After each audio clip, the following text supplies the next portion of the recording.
Welcome to the only daily podcast focusing on compliance news of the day. Each morning, start your day with a cup of coffee and Tom Fox, the voice of compliance, to hear about 4 of the top compliance, corruption, or leadership stories you will need to start your day.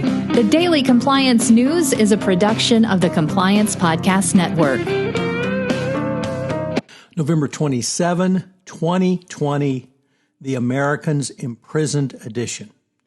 And we'll start with that story from the Houston Chronicle that 6 CITGO executives have been sentenced to prison terms in Venezuela over corruption. The CITGO executives were lured to Venezuela by PDVSA, who is the owner of CITGO, back in 2017, and they were sentenced to 8 years in prison on Thanksgiving Day.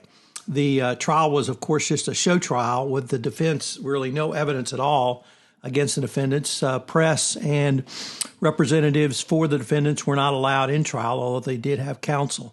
The Trump administration typically has done nothing to help these 6 Americans, but it really demonstrates what can happen when you have a corrupt owner such as PDVSA.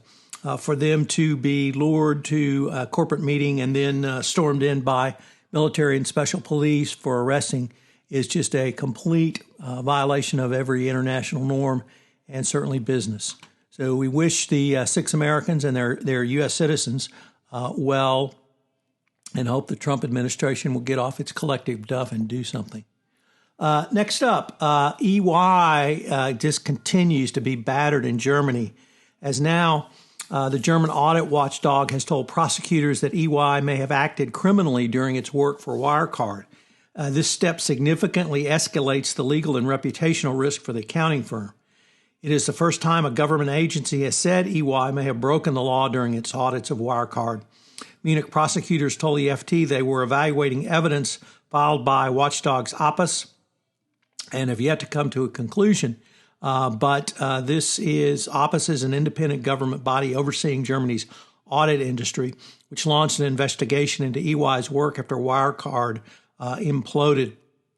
At a parliamentary hearing this week, EY was criticized for its audit work. EY is trying to hide behind some BS court ruling or law that says it can't testify about its audit work for a client without the client's approval. Of course, the client has given that approval, but since it's in receivership, EY said that's not good enough.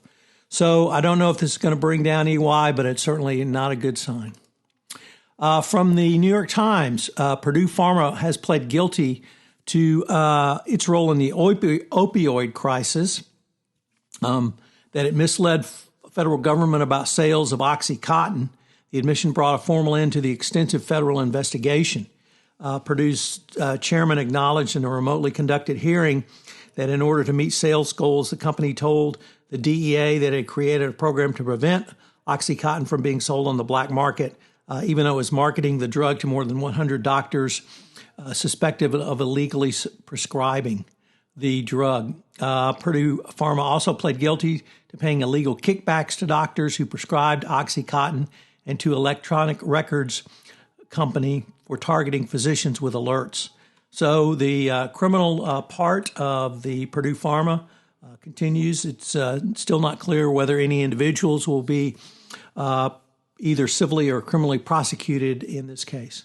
And our final story deals with JPMorgan is to pay $250 million penalty over poor internal controls.